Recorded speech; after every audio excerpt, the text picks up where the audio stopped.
What's going on, everyone? So there were reports that the Oklahoma City Thunder waived Rudy Gay, and there is a lot of interest on the Los Angeles Lakers side. Per Scotto from Hoops Hype, veteran forward Rudy Gay is expected to draw interest from several playoff caliber teams, including the Golden State Warriors, Los Angeles Lakers, Dallas Mavericks, Chicago Bulls, and New Orleans Pelicans, league sources told Hoops Hype. Now, obviously, this doesn't affect the Lakers getting a center, right? The Lakers can sign Rudy Gay and still go get Christian Wood and Bismack Biyombo. I just want to make that clear because every time like I mention anybody else other than a center, people always go like, no, we need a center. Like, I understand that. You can still get a center and then you still have that 15th roster spot and you could still go bring in a guy like Rudy Gay. Now, as soon as Rudy Gay got the announcement that he was getting waived, I touched on it. I talked about how, like, hey, I think Rudy Gay makes a lot of sense for the Lakers. And I still really do. I actually think Rudy Gay makes a world of sense for the Lakers. And it makes sense that the Lakers are expressing interest in trying to acquire Rudy Gay. They were interested in acquiring him in a trade from Utah. They just didn't want him to be the main piece. Like, Utah was trying to pawn off Rudy Gay like he was like this key piece in the trade. And the Lakers were like, nah, hard pass, right? And there was talks and reports about them buying him out last year at some point, regardless. And then ultimately he goes to the Thunder, and then he gets bought out from the Thunder. But Rudy Gay on the Lakers, I really do, I like a lot. I really do. Because, look, the 15th roster spot, you are giving to a guy that is very likely not going to ever see the court. And if they do, it's going to be very limited. Right? If you do have the 15th guy see the basketball court, it's usually going to be in garbage time. It's usually going to be in spot minutes. It's usually going to be when, like, you just have that night where, you give several guys the night off. And ideally, you want a guy that can still play. Rudy Gay is still very capable of playing the game of basketball. He's a real solid vet. And also, like, last time I talked about Rudy Gay, like, I saw so many people that, like, clearly don't remember prime Rudy Gay. Right? So many people that remember like the last few years where he was like a 10-point-a-game guy. No, Rudy Gay in his prime was a really, really good player. Right? Like the grit and grind Memphis Grizzlies, like that Rudy Gay was ridiculous. He was a legit 3-and-D style, just one of the top small forwards in the league. And this was a guy that could do a little bit of everything. I mean, seriously, back in 2009, 2010, this was basically a 25-and-5 guy, right? Like, this was a guy that could legitimately do multiple things on the basketball court, was a legit 3-level scorer. On top of that, he was a really good defensive guy, averaged basically a steal and a half per game, almost 2 in some years for the Memphis Grizzlies, and also averaged just under a block a game. And he continued that all the way through 2014 and 2015 with like Toronto, Sacramento, and then that's when he ended up going to San Antonio, and then that's when he kind of became a role guy, he was still getting like 25 minutes a game, but that's when he dropped to about 13 points per game, 11 to 13 points per game, and that's kind of where he's been the last few years. Even in 2021, 2022, he was 8-4 for Utah. And then last year, he played 56 games, played 15 minutes, and he was still a 6-3 guy, right? He's a guy that can still play the game of basketball. Now, he's not a guy that's really going to see the court much, like I said. He's not a guy that's going to be asked to do anything major. But the reason I think he has the most importance, right? Because I really like the idea of a veteran guy. Why do the Miami Heat pay Udonis Haslem to never see the basketball court? Why did the Lakers bring in guys like Jared Dudley?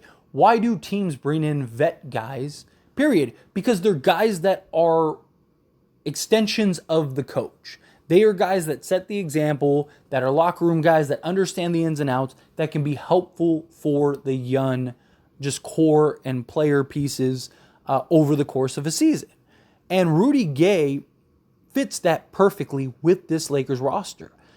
Because, yes, could you get like a DeMarcus Cousins? Could you get like a Dwight Howard? Could you get, some other vet, right, that's out there, name a vet that you like. Could you bring one of them in and do the same thing? Sure. But you look at this Lakers roster, and it's like primarily perimeter players. It's primarily forwards. You got Maxwell Lewis. You got Max Christie. You got Jared Vanderbilt, Rui Hachimura. I mean, even Taurean Prince isn't even 30 yet. He's a little more seasoned. He's a little more weathered, right? He's a vet. But there's a big difference between like a vet that's been in the league, 7 to 10 years, and a guy that's been in the league like 17 years that understands the ins and outs and has also been on both sides of the spectrum, right?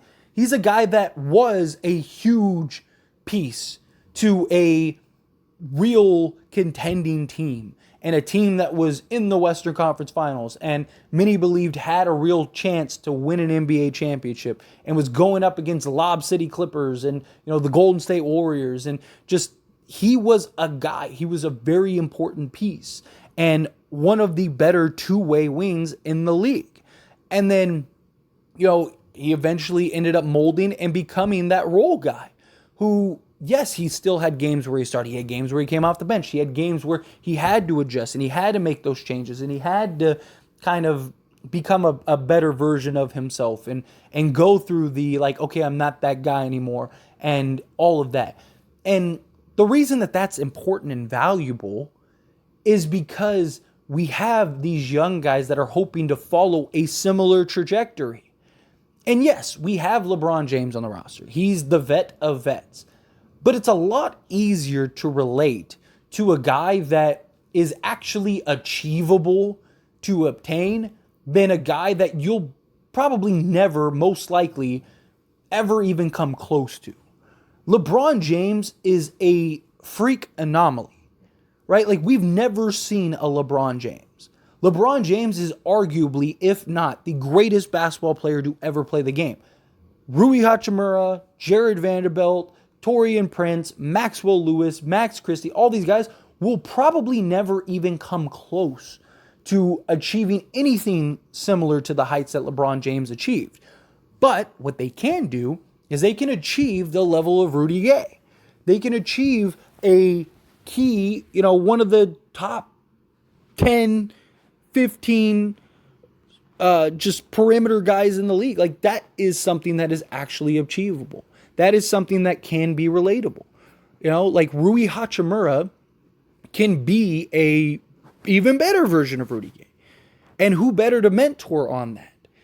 Like, that's the difference. It's easier to be relatable to a guy that is on your level than it is a guy that you can't achieve. Like, if the average person sits in a room and talks to a billionaire, they have nothing to relate to. Like if I sat in a room with a billionaire, yeah, of course I'm asking questions. Yeah, of course I want guidance. Yeah, of course I want to know how you do what you do and what you do when you do it and this, that, and the other. Of course. But chances are, realistically, I'm never going to achieve those heights. Most people are never going to achieve those heights.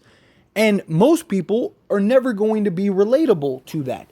I don't know what it's like to be anywhere close to $1 billion. I don't know what it's like to be close to $1 million, let alone $1 billion, right? And so to put that in scale, that is something that is far more, there's just such a big gap. But if I'm in a room with a millionaire, there are going to be some similarities. There are going to be things that I can relate to with them. And that is a lot more achievable, right? Like if I'm in a room with a guy that's worth $10 billion, probably never achieving that. But if I'm in the room with a guy that's worth, $5 million, that's not impossible to achieve. That's something that people do every day. So there's more relatability. It's the same kind of idea and concept. Maybe it's not the best analogy in the world, but it gets the point. Like there's the relatability. There's the connectability, right? And this Lakers team is so young. I didn't even mention Cam Reddish, right? Cam Reddish might be a Rudy Gay 2.0. Like they are very comparable, very similar. If I'm not mistaken, I think Cam Reddish was even compared to Rudy Gay in some, when they do the player comparison. like Rudy Gay was a player that was thrown out there. Like Rudy Gay and his ability to connect to these perimeter guys, I think would be massive. It'd be really valuable and kind of be that glue piece. A couple things about that though. One, is Rudy Gay willing to accept that role as sort of mentor rather than player? Because if, say, a team like Milwaukee or, whomever, the Raptors, whatever, if they're like, hey, we want to bring you in and we'll actually give you rotation minutes, that may be more desirable for Rudy Gay than going to the Lakers and kind of just, hey, man, out of 82 games, you're probably, if you're lucky, going to play 20 of them, right? And some nights you might play 10 minutes, some nights you might play 30 minutes, some nights you might not play at all, right? Like there is a sort of like, is that really what I want to do at this point in my career? But he's going to be 37. How much left does he have in the tank? How much does he really want to go through the trial and error? But he is still a guy that can lace it up and get on the court and have an impact. Still a guy that can go play some defense. He's still a guy that can rebound, can hit shots, can shoot the three ball, right? So he is a guy that in a pinch, you can throw out there. If we're in the playoffs and Jared Vanderbilt and Rui Hachimura just are struggling and don't have it going, right? And it's just like, man, like they're just having a bad game. Like, what do we do? Just throw in Rudy Gay. He's a veteran guy who's been there, done that. He knows the ins and outs. He's not going to do anything crazy. He can play multiple positions.